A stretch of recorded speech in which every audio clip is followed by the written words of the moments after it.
prodigy, widely known as the Einstein of our time, Suborno is internationally known for his phenomenal ability to solve PhD-level physics and mathematics problems. Okay, you can sit down. Alright. Okay, so the first thing I'm going to be talking about today is light. I know. I'm just going to randomly pick wherever I point to. Sorry.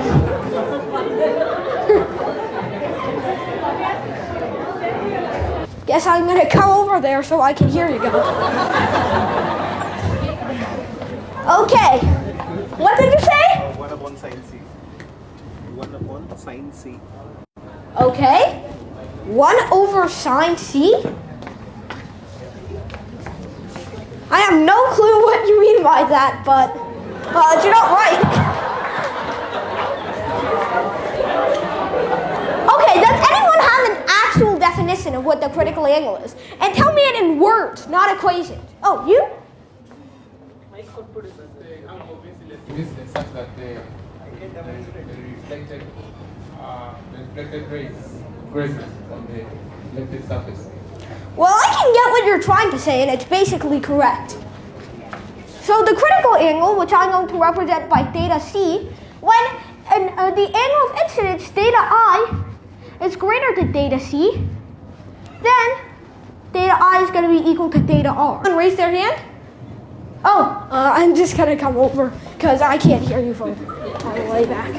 Yeah. Oh, same person. First, refractive index. We can find with the refractive index. Refractive index equals to 1 upon sine c. Sine c. The c is refractive. Oh, the critical angle. Well, it does have something to do with the the index of reflection, it does have something to do with the index of refraction. So, guess you did better than last time, but louder. I heard something. N2 cannot be greater than N1. Good, good. Finally, a good answer regarding something mathematical. Finally. So now let me give you a geometrical problem that, again, no one will probably try to solve regarding the critical angle. Okay, I probably don't need this eraser. There's enough space. So, okay, and I know you guys are freaked out by anything with more sides than a square, but let me draw let's not draw over here. Let me draw a hexagon. No, this has you guys freaking out. I know you're trying to remember the degree measure of a regular hexagon right now, but don't worry, it's gonna be fine. It's not gonna be fine. Okay. Okay.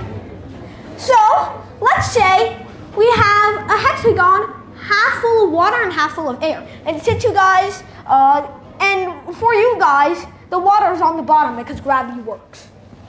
So this is water and this is air. Since you guys probably also don't remember the index of refraction of those, I'm going to write them down too. Alright, so now, I know you guys don't know what this is, but let's take the midpoint, yes, the midpoint, and then the light ray is going to depart straight over there. And then it's going to bounce off here, it's going to reflect, so I'm going to try to draw that. And it's going to refract over there. So I want you guys to find out what this angle right here, find this angle. Anyone want to come up here? Do it? Anyone? Take out your notebooks and your pens. Do it on paper.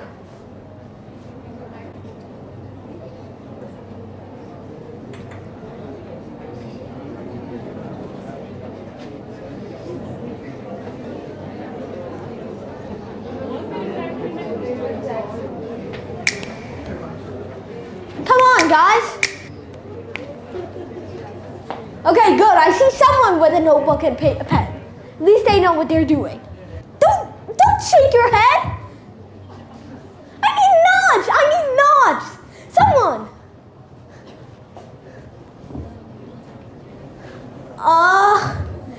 Just come up to the board, okay? Please.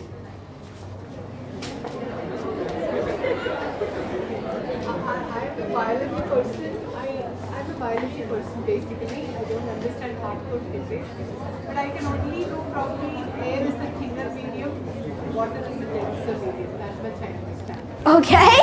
Well, the index of refraction's already told us that. Sure. Just give me an idea of how to do an answer. Anything better than a wrong answer is good at this point. Here. So, this is water, right? Yes, that is wrong. Okay, so this angle is equal to this angle, and these two angles are equal. Okay. Yeah, and then we have, since this is straight, we have here, this is 90 degrees. So you can Okay. get this angle here, right? Because this is a all height. Yeah, these two angles are equal. Then here we have 90 degrees. Sorry to tell you, bud, but the degree measure of one of these is 120 degrees. And since you're splitting it straight down the middle, this is going to be a 60-degree angle. Okay. So we can find this since we know these two. Okay. Yeah, then we can use it to get this angle you want. I guess. So, I don't know. Maybe it was better than some of the answers you guys would have provided if I called you up to the board, but let's actually do the true solution. You can sit back down. It's okay. Yeah. You tried. Okay. So, as we know, this is 120 degrees, right? Yeah. Clap for him. He's probably the best in the crowd.